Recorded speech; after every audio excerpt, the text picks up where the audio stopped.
अस्सलाम वालेकुम, नमस्ते, सत श्री अकाल दोस्तों। इस वीडियो में मैं आप लोगों के साथ शेयर करने वाला हूं कुछ लोगों को कंफ्यूजन है कि भाई सऊदी अरब में अजान बैन कर दिया गया। उसके साथ साथ मैं आप लोगों के साथ शेयर करने वाला हूं दोस्तों 24 घंटे की कोरोना की रिपोर्ट और इस हफ्ते में जो है कितने केस मिले हैं पूरे टोटल आप लोगों को इस वीडियो में बताऊंगा, ठीक है ना। और अजान के बारे में आप लोगों को कंफ्यूजन दूर करता हूँ। मैं पहली बात आपको वही बताने वाला हूँ कि सऊदी अरब में माइक्रोफोन जो होता है वो कुछ लोगों को कंफ्यूज ये हो रहा है कि भाई सऊदी अरब में जो है लाउड स्पीकर में अजान देने के लिए रोक दिया गया है।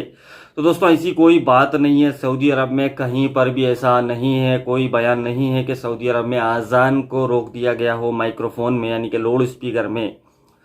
सिर्फ ये बोला गया है कि अजान जो है माइक्रोफोन में दे सकते हैं, लाउड स्पीकर में नमाज पढ़ाते टाइम में वो जो आवाज़ होता है बाहर नहीं आना चाहिए, सिर्फ मस्जिद के अंदर के स्पीकर चालू रख सकते हैं नॉर्मल टाइम में। ईद की नमाज और जुम्मा की नमाज के टाइम पे माइक्रोफोन चालू कर दिए जाएंगे, ठीक है ना। लाउड स्पीकर पे ही जुम्मा की नमाज पढ़ाई जाएगी। वजह है कि ये लास्ट वाला जो जुम्मा था वो जुम्मा में क्या होता है, मस्जिदें पूरी फुल हो जाती है। वजह तो आपको पता ही है, कोरोना की वजह से जो है गैप रख करके जो है नमाज पढ़ाई जा रही है, उसकी वजह से मस्जिद फुल हो करके लोग बाहर नमाज पढ़ रहे हैं तो वो लोगों तक आवाज़ नहीं पहुंच रही है। उस वजह से जुम्मा की नमाज के दिन ऊपर जो माइक्रोफोन होते हैं जो मीनार पे लगे हुए होते हैं उस पे जो है आवाज़ रख करके नमाज पढ़ा सकते हैं जुम्मा के दिन। बाकी जो नमाज है वो स्लो स्पीकर पे यानी कि मस्जिद के अंदर जो स्पीकर होता है उसी में नमाज पढ़ाना होगा। और अजान जो है माइक्रोफोन यानी कि लाउड स्पीकर में अजान दे सकते हैं। अजान को कोई नहीं रोकेगा अजान को सऊदी अरब में, ठीक है। वो बाकी का जो क्यों किया क्या है वो उनको ही पता है, ठीक है दोस्तों। चलिए चलते हैं कोरोना की रिपोर्ट की तरफ। उससे पहले मैं आपको बता दूं यहाँ की जो खबर आजिल की ये रिपोर्ट है दोस्तों। यहाँ पर मिनिस्ट्री ऑफ हेल्थ की तरफ से अपडेट ये है कि जो 75 साल की एज वाले जो लोग हैं उनको इमीडिएटली जो नज़दीक में कोरोना सेंटर जो वैक्सीनेशन सेंटर जहां पर है वहां पर लेकर जाइए। बिना अपॉइंटमेंट बुक करे जो है उनको वैक्सीन दिलवा सकते हैं। और इन्होंने इन्वाइट किया है the ministry of health invite people age 60 years and over to easily book an appointment to take the corona vaccine through the priority service for the elderly via the my health app. यानी कि जो 60 साल या 60 साल से ऊपर वाले जो लोग हैं तो वो लोगों को इन्होंने इन्वाइट किया है कि जो एक एप्लीकेशन है माई हेल्थ ऐप करके, तो उसके ज़रिए लोग जो है अपना वैक्सीन जो है बुक करवा सकते हैं। तो दोस्तों अभी चलते हैं पूरे हफ्ते की रिपोर्ट। तो कौन से दिन कितने आए हैं यहाँ पर कोरोना की रिपोर्ट। तो थर्सडे के दिन यानी पिछले जुमेरात को 1183 नंबर आए थे, यानी कि 1183 केस मिले थे।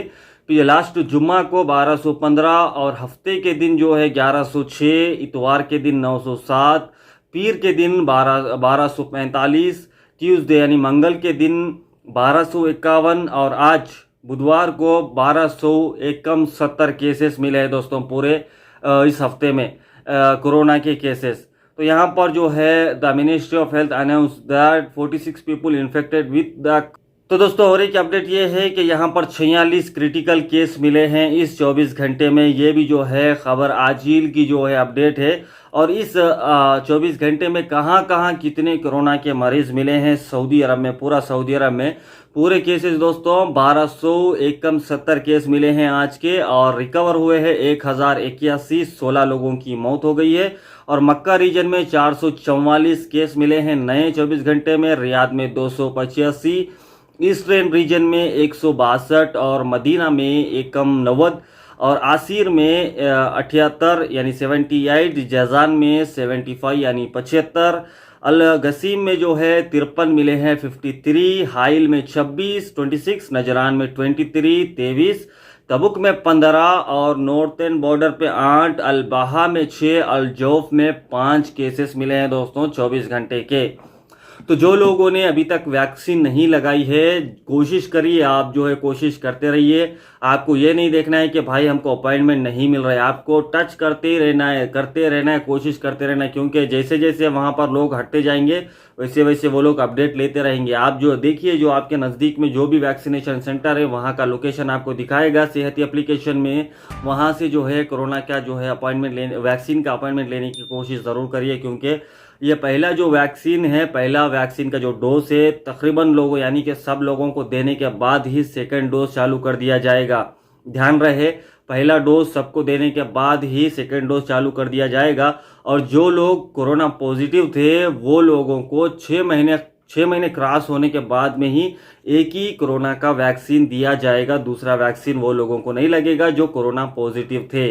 होप कि दोस्तों आप लोगों को समझ में आया होगा। तो जो है जो वैक्सीन, अभी वैक्सीन की जो बात चल रही है इंडिया के लिए खास करके, बहुत सारे लोग बोलते हैं कि भाई हमने इंडिया में ये वैक्सीन लगाई। देखो अभी कोई कंफर्मेशन या अप्रूवल नहीं आया है। जैसे आएगा हम लोग आपके साथ शेयर ज़रूर करेंगे इंशाल्लाह। बने रहिए हमारे चैनल के साथ। अगर अभी तक आपने चैनल को सब्सक्राइब नहीं किया तो चैनल को सब्सक्राइब करके बाजू वाले बेल आइकन को दबा लीजिएगा। मिलते हैं आपके साथ नेक्स्ट अपडेट लेकर के। ख्याल रखिएगा अपना। मास्सलामा, अल्लाह हाफिज़।